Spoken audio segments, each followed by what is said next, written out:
Druze অধ্যুষিত সিরিয়ার সুইদা প্রদেশ থেকে বেদুইন যোদ্ধারা সরে যাওয়ার পর সেখানকার অধিকাংশ এলাকার পরিস্থিতি শান্ত রয়েছে। এদিকে সুইদায় সাম্প্রদায়িক সহিংসতায় প্রাণহানি 1000 ছাড়িয়েছে বলে জানিয়েছে যুক্তরাজ্যভিত্তিক পর্যবেক্ষক সংস্থা Syrian observatory for human rights.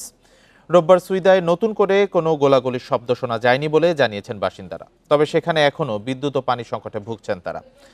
সুইদার হাসপাতালগুলোর পরিস্থিতিও ভয়াবহ। আহত অনেক রোগী এখনও সেখানে চিকিৎসাধীন থাকলেও পর্যাপ্ত সেবা পাচ্ছেন না তারা। নিহতদের মরদেহ পড়ে রয়েছে হাসপাতালগুলোতে। সুইদায় খাবার, পানি, জ্বালানি, ওষুধের তীব্র সংকটের মধ্যে রোববার সেখানে 32টি ত্রাণ বোঝাই ট্রাক পাঠিয়েছে সিরিয়ান রেড ক্রিসেন্ট। এছাড়া সিরিয়ার স্বাস্থ্য মন্ত্রণালয়ও প্রদেশটির ট্রাকের একটি ত্রাণবহর পাঠিয়েছে।